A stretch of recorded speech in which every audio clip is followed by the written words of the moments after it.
Chapitre 6. Mouvement de rotation d'un solide autour d'un axe fixe.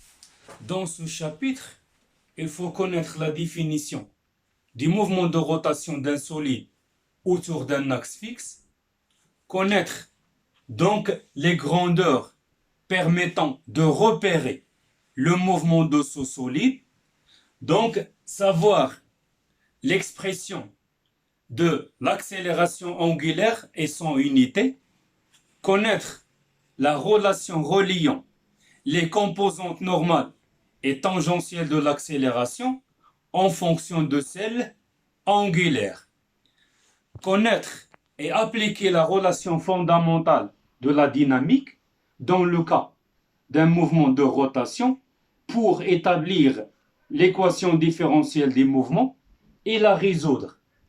Et à la fin, donc utiliser la deuxième loi de Newton et la relation fondamentale de la dynamique dans le cas de la rotation d'un système mécanique constitué de deux solides, un en mouvement de translation rectiligne et l'autre en mouvement de rotation autour d'un axe fixe, en commençant par définir le mouvement de rotation d'un solide autour d'un axe fixe.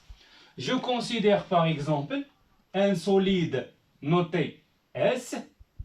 Donc on sait qu'un solide, c'est un ensemble des points matériels. Donc quand est-ce que ce solide en mouvement de rotation autour de l'axe delta? Prenons par exemple quelques points. Ce point par exemple noté A. Donc ce point appartenant à S et appartenant à l'axe fixe delta. Prenons par exemple ça c'est B, ça c'est C et ça c'est par exemple c'est D. Donc la question qui se pose, quand est-ce que ce solide est en mouvement de rotation autour de l'axe delta? Donc si par exemple les points B et D, par exemple le point M, le point B décrit une trajectoire circulaire centrée sur l'axe delta et le point DOC décrit une trajectoire circulaire centrée sur l'axe delta, dans ce cas le solide est en mouvement de rotation autour d'un axe fixe, alors que les points appartenant à l'axe delta qui est un axe fixe sont immobiles, ou bien ce qu'on appelle au repos. Donc définition, un solide S est en mouvement de rotation autour d'un axe fixe delta, c'est et seulement si tous les points constituant ce solide, donc en un mouvement circulaire centré sur delta. Par exemple, le point B et le point D ont des mouvements circulaires centrés sur l'axe delta, sauf bien sûr quoi? Sauf les points appartenant à delta. Appartenant à delta sont immobiles, c'est-à-dire au repos, et mobiles. Donc, à partir de cette définition, je peux dégager donc une propriété fondamentale d'un solide en rotation autour d'un axe fixe. C'est que tous les points des solides S tournent avec la même vitesse angulaire notée oméga. Par exemple, A, le point B, le point D tournent avec la même vitesse angulaire oméga, mais diffèrent par la vitesse instantanée linéaire. Donc, car celle-ci dépend de quoi? Dépend de la distance séparant le point et l'axe de rotation delta. Par exemple, donc, la distance séparant le point B et l'axe delta, c'est le rayon de ce cercle. Et la distance séparant le point D et l'axe delta, c'est le rayon de ce cercle. Et puisque ce rayon et celui-là sont différents, donc la vitesse linéaire des points B est différente à celle des points D. Mais la vitesse angulaire des points B est égale à la vitesse angulaire des points D. Donc maintenant on passe donc comment je dois repérer le mouvement d'un solide en rotation autour de l'axe delta. Donc c'est ce paragraphe 2. Donc 1, 2, repérage des mouvements d'un solide en rotation. Donc pour simplifier l'étude, il suffit de prendre un point de ce solide qui décrit une trajectoire donc circulaire, centrée bien sûr sur l'axe delta. Par exemple, le point M. Donc le point M décrit une trajectoire circulaire dont le repère orthonormé OI, donc à l'instant t égale 0, le point M occupe la position dite M0, et à l'instant t, le point M se trouve ici. Donc ça c'est le point M. Donc comment je dois repérer le mouvement du point M dans le repère OIG? Il suffit de définir soit l'abscisse curviline, notée S de t, qui ne représente ni que l'arc de ce cercle, c'est l'arc M0, M de t. Donc S de t, c'est l'arc M0, M. Ou bien définir ce qu'on appelle l'abscisse angulaire. L'abscisse angulaire, notée θ de t. Donc l'abscisse angulaire n'est que l'angle que fait OM0, OM. Donc ça c'est l'angle θ.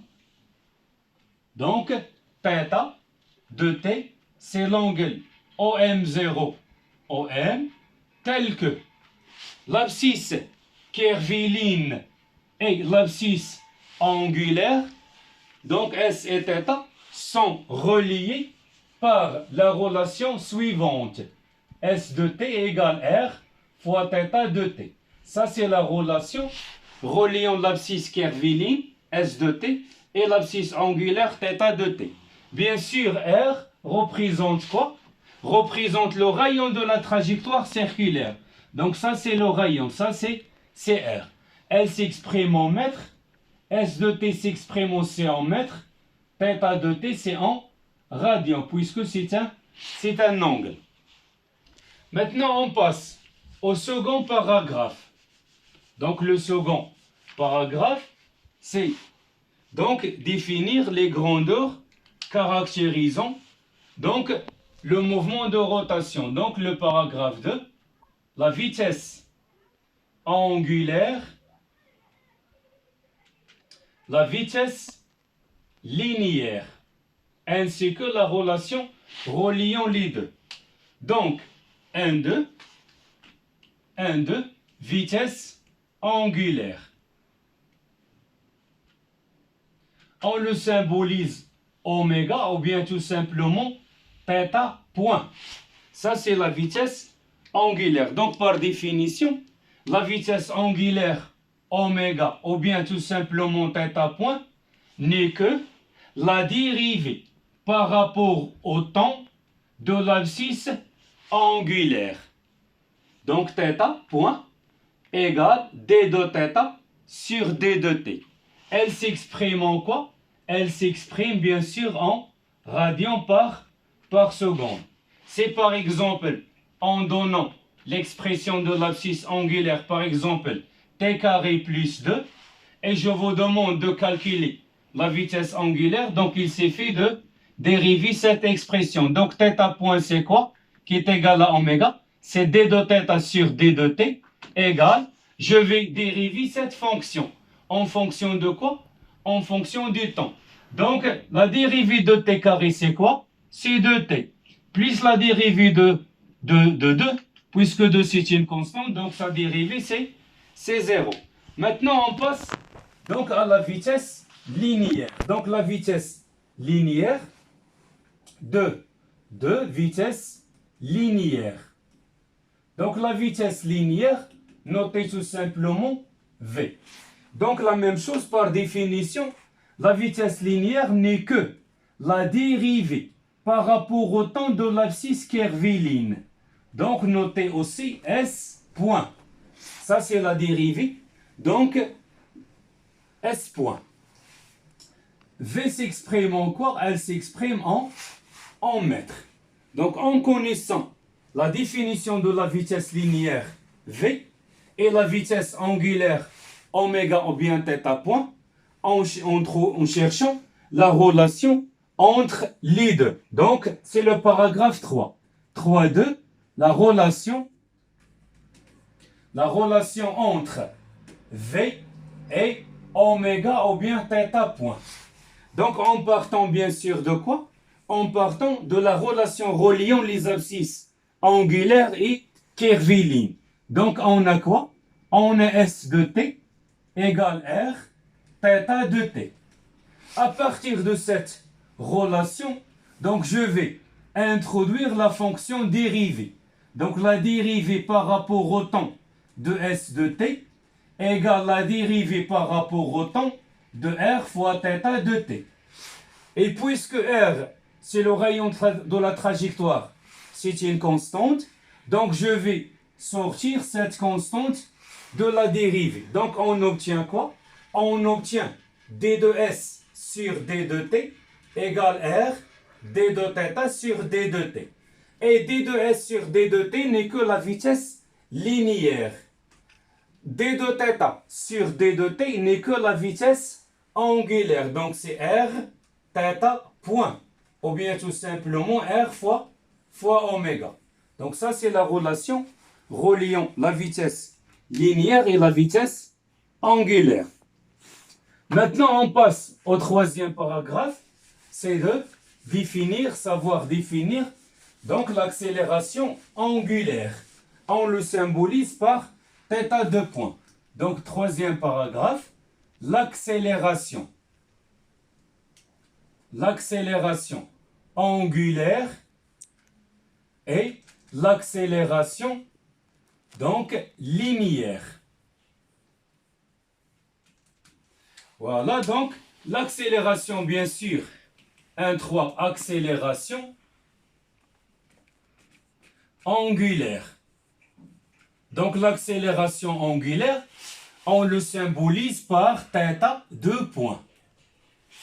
Donc par définition, donc l'accélération angulaire θ de point, c'est tout simplement la première dérivée ou bien la dérivée première de la vitesse angulaire par rapport au temps et la dérivée seconde de l'abscisse angulaire par rapport au temps. Puisque θ point c'est quoi? C'est d de θ sur d de t. Donc elle s'exprime en quoi? Donc θ point c'est un angle, donc c'est une vitesse angulaire, pardon, elle s'exprime en radians par seconde. T c'est le temps en seconde, donc l'accélération angulaire θ de point c'est en radians par seconde au carré.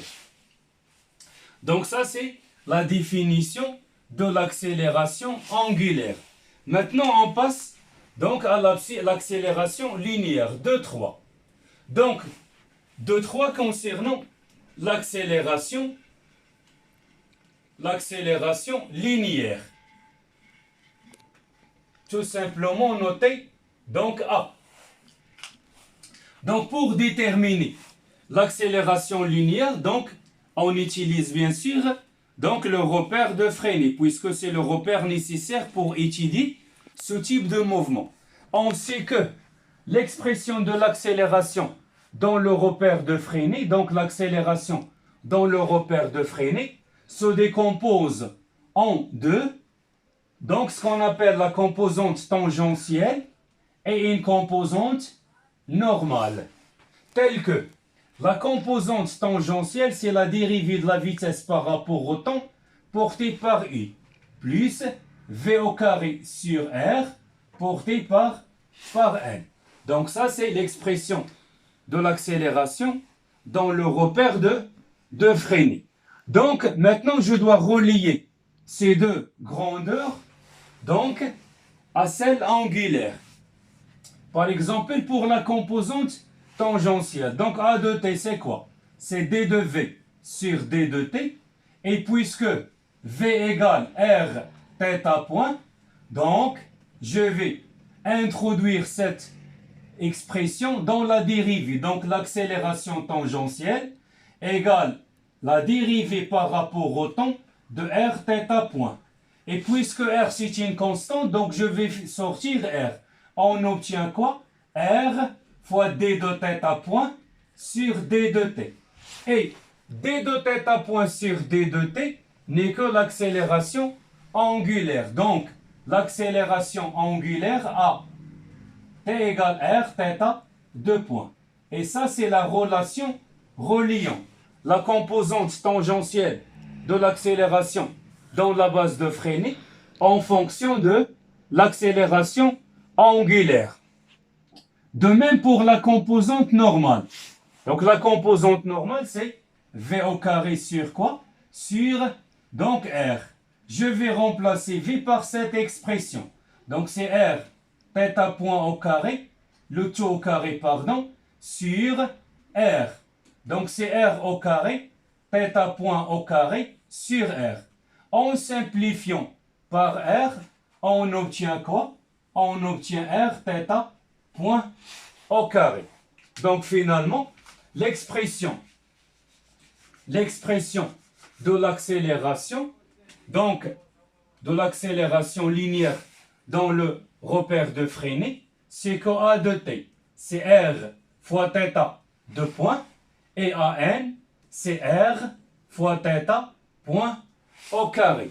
Bien sûr, donc la norme de cette accélération, donc A, c'est la racine carrée de AT au carré plus AN au carré.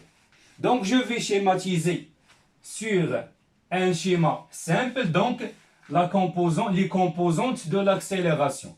Donc pour une trajectoire circulaire centrée ici, donc vous avez ici par exemple, ça c'est la composante de l'accélération suivant le vecteur U. Donc ça c'est A de t, en supposant bien sûr que le mouvement s'effectue dans ce sens. Et ça c'est le vecteur normal n. Donc l'accélération est portée par la normale. Et puisque A égale AT plus AN, donc en utilisant donc la relation vue en maths concernant la somme de deux vecteurs. Donc d'après la règle d'un parallélogramme, donc la somme des deux, c'est cette composante. Donc ça c'est l'accélération A.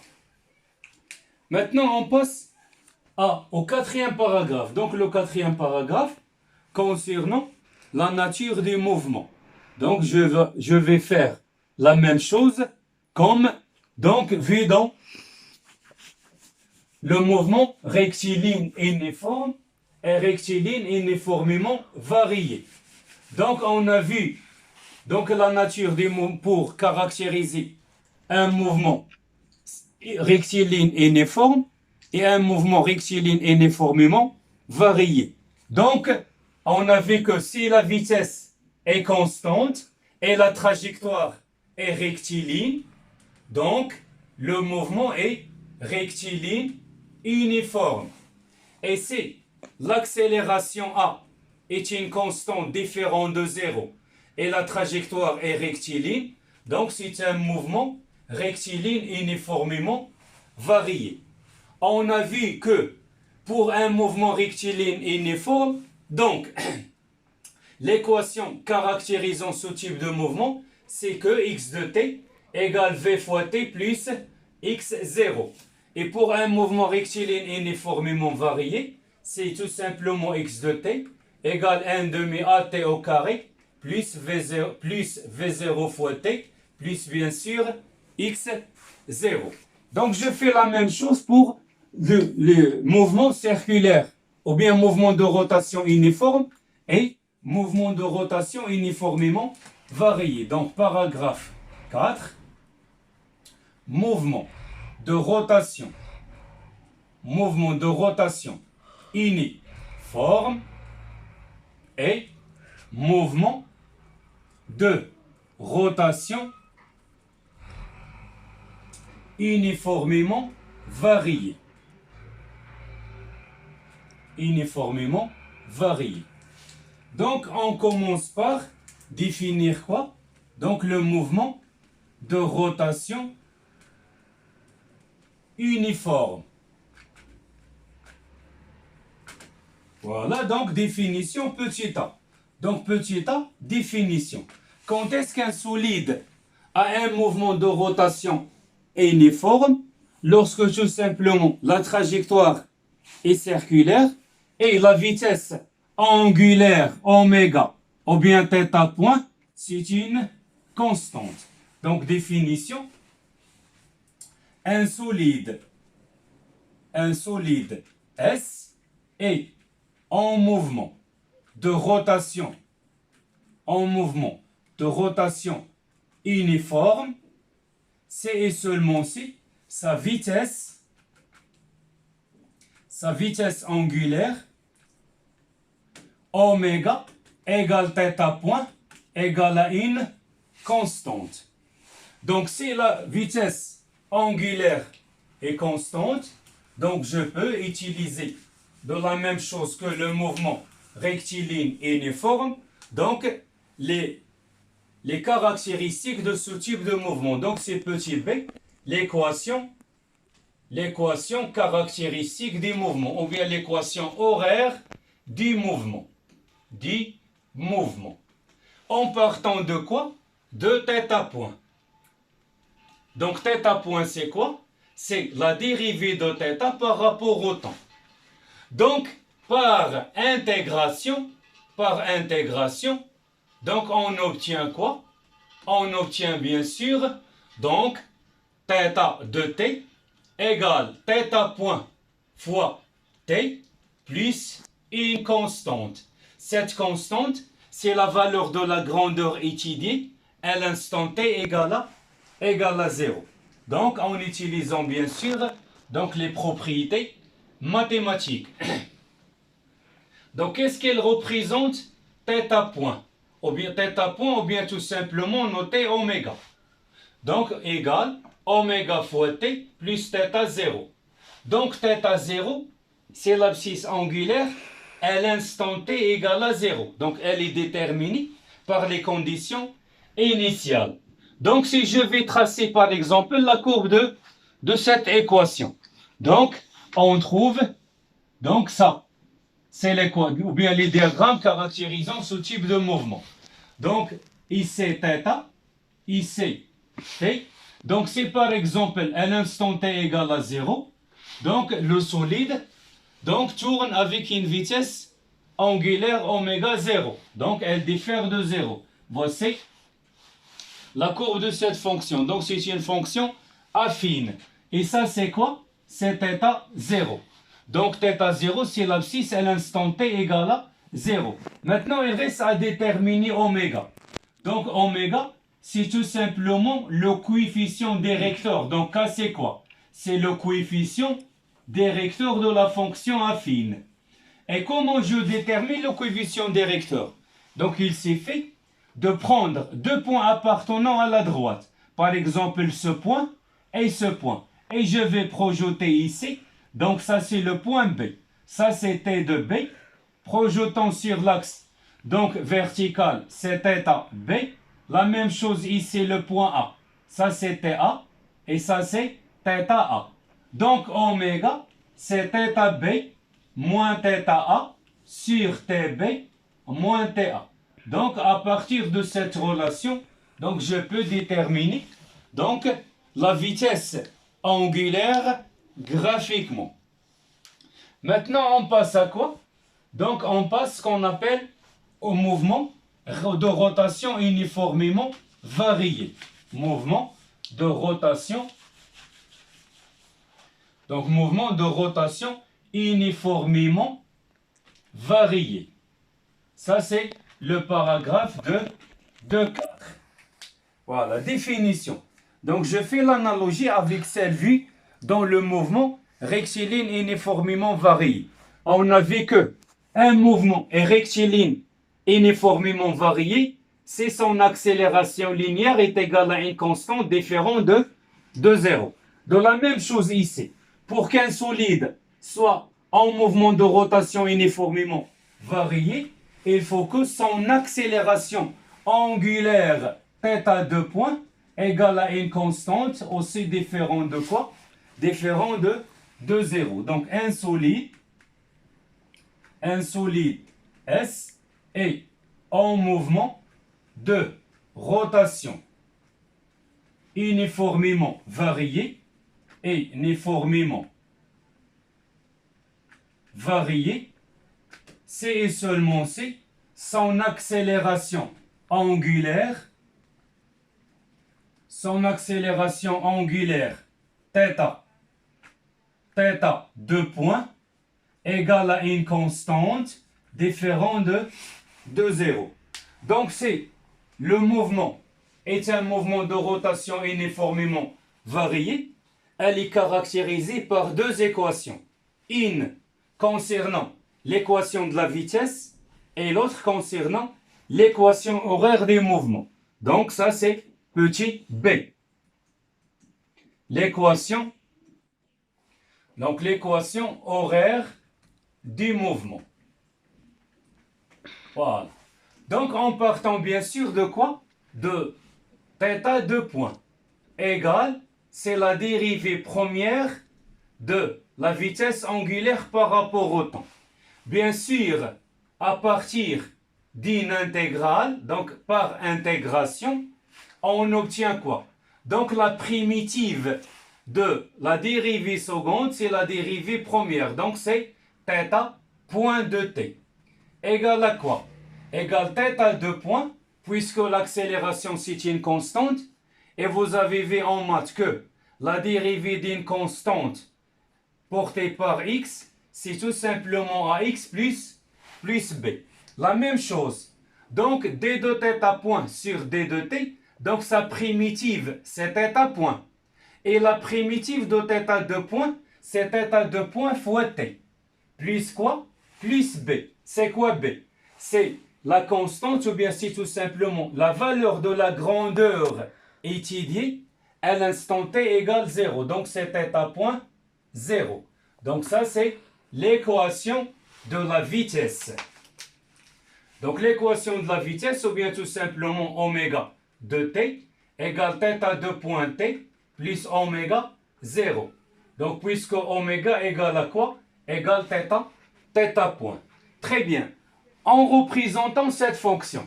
Donc si je vais représenter cette fonction, donc c'est une fonction aussi affine. Donc ici oméga, ou bien tout simplement θ point, ici le temps. Donc ça c'est l'équation affine. Pardon. Donc ça représente quoi? Représente θ point 0, c'est-à-dire la vitesse angulaire à l'instant t. Donc c'est une fonction affine. Son coefficient directeur k égale à quoi? C'est tout simplement delta θ point sur delta t.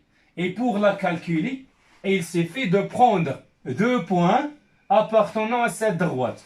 On obtient par exemple θ point b moins θ point a sur t de b moins t de a. Et si je vous demande de déterminer en donnant la courbe, et je vous demande de calculer l'accélération angulaire. Donc par identification, donc ça c'est une fonction affine, son coefficient directeur c'est k, et ça c'est une fonction affine, son coefficient directeur c'est θ de point. Donc le coefficient directeur c'est tout simplement l'accélération angulaire, et elle s'exprime en radians par seconde au carré. Maintenant on passe à quoi? On passe donc ce qu'on appelle l'équation horaire. Donc puisque θ point de t égale θ de point t plus θ point 0, Donc, je vais intégrer aussi cette fonction. Donc, par intégrale, donc θ point, c'est quoi? θ point n'est que d de θ sur d de t. Et c'est quoi la primitive? La primitive de la dérivée. Donc, vous avez vu en maths. La primitive de f', c'est quoi? C'est f. Donc, la même chose. La primitive de θ point, c'est θ de t. Égale. Et c'est quoi? La primitive de t. Donc, vous avez vu en maths que la primitive de x, donc c'est tout simplement x au carré sur 2. Donc, la même chose ici. Donc, puisque la variable en physique, c'est le temps, donc la primitive, c'est t. La primitive de t, pardon, c'est t au carré sur 2. Donc, c'est 1 demi. θ 2 points au carré, θ 2 points, fois t au carré, plus θ point 0. C'est une constante. Donc, sa primitive, c'est la valeur de θ point 0 multiplié par t. Plus une constante, c'est θ 0. Et ça, c'est l'équation, donc, horaire du mouvement de rotation uniformément varié. Donc, si je fais l'analogie avec mouvement rectiligne uniforme et mouvement rectiligne uniformément varié, il suffit de remplacer l'accélération puisque mouvement rectiligne uniforme et mouvement rectiligne uniformément varié, on a vu que x de t égale v fois t plus x0 et x de t égale 1 demi at au carré plus v0 fois t plus x0. Donc, pour le mouvement de rotation uniforme, mouvement, rotation uniforme.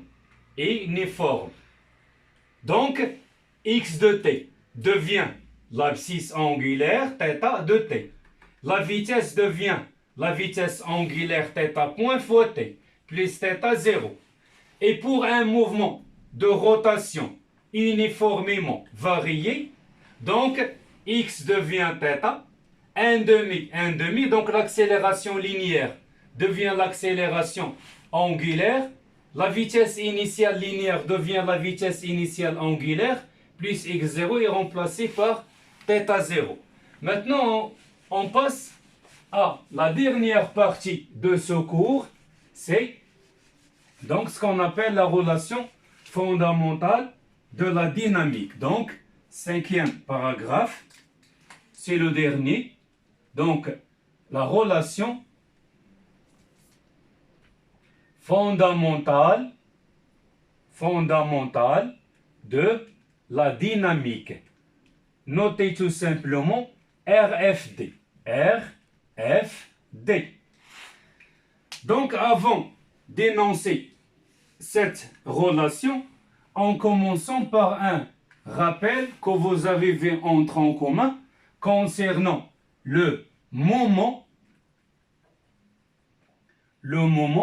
d'une force F par rapport à un axe delta. Donc, le moment d'une force n'est que la capacité de cette force à faire tourner un solide autour d'un axe fixe. On le symbolise par m delta de F. Ça, c'est le moment. Donc, le moment de F par rapport à l'axe delta, c'est une grandeur algébrique, c'est-à-dire peut être positive ou négative, égale à F fois D. F, c'est l'intensité de la force qu'on cherche son moment. D, c'est quoi? C'est tout simplement la distance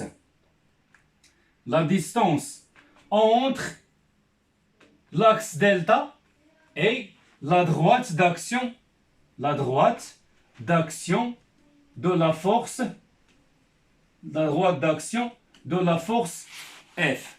Donc, pour calculer ce moment, il y a bien sûr des étapes à suivre.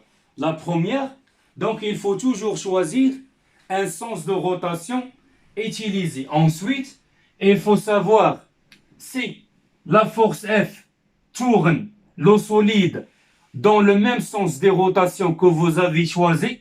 Dans ce cas, le moment est compté positivement, c'est-à-dire m delta de F égale plus F fois D.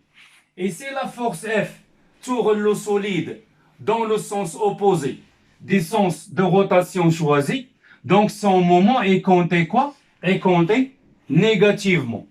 Maintenant, il reste comment je détermine pratiquement la distance D. Ça, c'est le problème pour tous les élèves. Donc, pour déterminer D, donc D. Donc, pour déterminer D, il s'est fait de quoi? De projeter orthogonalement. Donc, on projette orthogonalement ou bien perpendiculairement, orthogonalement, le point où se trouve delta. On va faire un exemple simple pour savoir utiliser donc cette technique. Donc, se trouve delta sur la droite d'action de F. Sur la droite d'action de la force F. Par exemple, donc en utilisant, en utilisant un exemple simple, c'est quoi? Donc je considère par exemple une tige notée AB. La tige AB est en mouvement de rotation autour d'un axe delta par exemple, passant par le point A, c'est un axe horizontal. Son centre d'inertie, c'est le point G. Donc, au point G, on exerce une force F, telle que cette force faisant un angle alpha avec donc le support bien sûr, ou bien donc la direction de la tige, ou bien de l'axe de la tige. En donnant la longueur de la tige par exemple 2 cm, donc alpha égale 30 degrés par exemple, et l'intensité de la force, donc c'est par exemple donc 1 newton. Voilà, donc pour simplifier. Maintenant, on commence la question demandée, c'est quoi? C'est de chercher le moment de F par rapport à l'axe delta. Donc, première étape, si vous n'avez pas dans le schéma le sens des rotations choisies, donc il faut choisir un sens arbitraire. Par exemple, je choisis donc ce sens.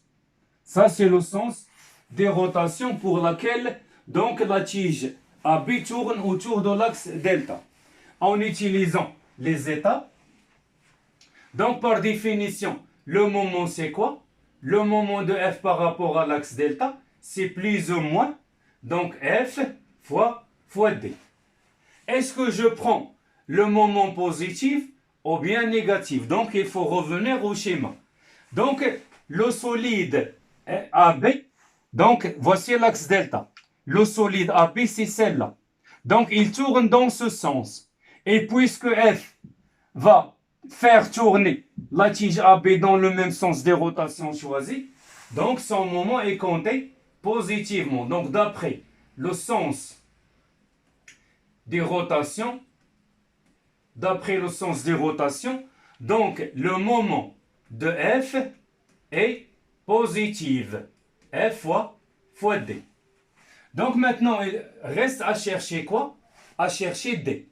On a dit que pour déterminer pratiquement D, il s'est fait de projeter orthogonalement le point où se trouve delta. Donc, le point d'application de l'axe delta, c'est le point A. Donc, il s'est fait de projeter le point A sur la droite d'action de F. Donc, je vais prolonger donc la droite d'action de F. Ça, c'est la droite d'action de F. Ça, c'est la droite d'action. Donc, il s'est fait de projeter maintenant orthogonalement. Donc, on projette orthogonalement le point où se trouve delta sur la droite d'action de la force qu'on veut chercher son moment. Donc, ça, c'est un angle droit. Donc, ici, c'est quoi? Cette distance, c'est D. Maintenant, comment je dois déterminer D? Donc, il s'est fait d'utiliser les règles trigonométriques. Donc, cet angle et celle-là, ils sont égaux. Donc, puisque ça et ça sont égaux, donc la distance D représente par alpha le côté opposé. Donc, on peut utiliser quoi? En utilisant la fonction sinus. Donc, sinus de alpha égale à quoi? C'est le côté opposé, donc c'est D, divisé par l'hypoténuse. Donc l'hypoténuse, c'est cette distance. Donc c'est la distance AG. Donc D égale AG fois quoi? Fois sinus de alpha. Et c'est quoi AG?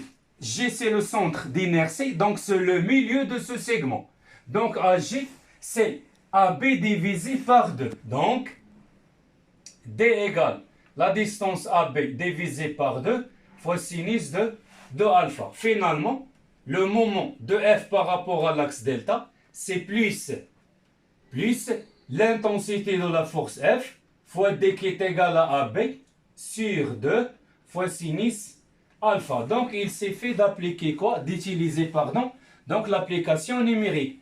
F, c'est 1 fois la distance AB, c'est 2 cm.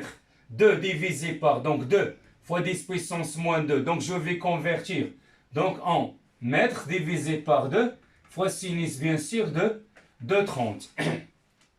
En simplifiant par 2, on obtient quoi? Sinus de 30. Donc, sinus de P sur 6, c'est 1,5. Donc, il reste, c'est 0,5 fois 10 puissance. Donc, 10 puissance moins 2 newton fois mètre. Donc, ça, c'est un exemple simple permettant de savoir, donc, calculer le moment d'une force. Donc, ça, vous l'avez vu en tronc commun. Maintenant, on passe à la dernière partie de ce cours, c'est la relation fondamentale de la dynamique. Donc, on a vu que, donc, 5, relation fondamentale de la dynamique. Qu'est-ce que nous a dit cette relation? Cette relation nous a dit que dans un référentiel donc terrestre, c'est posé galiléen, la somme, si un solide est en rotation autour d'un axe fixe, donc la somme des moments par rapport à delta des forces extérieures exercées sur le solide égale G delta fois quoi? Fois l'accélération angulaire, c'est-à-dire θ 2 points. Donc, G delta s'exprime en kilogrammes fois mètre au carré. Donc, appelé moment, c'est le moment d'inertie. Donc, vous l'avez vu l'année précédente, quelques exemples concernant, bien quelques exemples pour l'expression des moments d'inertie pour certains solides homogènes. Donc, le moment d'inertie. θ 2 points, c'est quoi? C'est l'accélération angulaire. Donc, cette relation valable pour un solide en rotation, donc autour d'un axe fixe. Donc, et pour terminer la leçon, je vais utiliser ou bien donner quelques relations utilisées dans ce chapitre. Donc, par exemple, l'énergie cinétique. L'énergie cinétique, donc ce sont des relations vues l'année précédente. L'énergie cinétique dans le cas de rotation, c'est que EC égale 1,5 G delta oméga au carré. Bien sûr, G delta, c'est le moment d'inertie. Elle s'exprime en kilogrammes mètre carré. Oméga, c'est la vitesse angulaire. Avec la vitesse angulaire, c'est aussi 1,5 G delta θ point au carré. Puisque oméga, on a dit que c'est θ point. Vous avez vu aussi ce qu'on appelle donc le nombre de tours. Donc le nombre delta θ, l'angle pour effectuer un tour, c'est 2p fois n. Qu'est-ce qu'elle représente n? C'est le nombre de tours. Par exemple, pour effectuer un tour complet, donc l'angle c'est quoi? L'angle pour effectuer un tour complet, delta θ, c'est 2p. Et pour effectuer 2 tours, c'est 4p. Pour effectuer 3 tours, donc c'est 3 fois 2p. Donc en général, c'est 2p fois n. Vous avez vu aussi donc comment je calcule la puissance. La puissance d'une force qui permet de faire tourner un objet autour d'un axe fixe. Donc la puissance d'une force F de moment quoi? de moment constant. Donc c'est tout simplement son moment, donc m delta de f multiplié par quoi? Donc vous l'avez vu donc à l'année précédente. Donc le moment c'est quoi? C'est tout simplement le m delta fois θ point. Avec bien sûr θ point, c'est donc la vitesse angulaire. Donc ensuite, le travail d'une force, tel que cette force fait tourner un objet autour d'un axe fixe, et donc d'un moment constant, c'est le moment de cette force multiplié par delta θ. Donc, ce sont des relations qu'on peut utiliser dans ce chapitre. Voilà.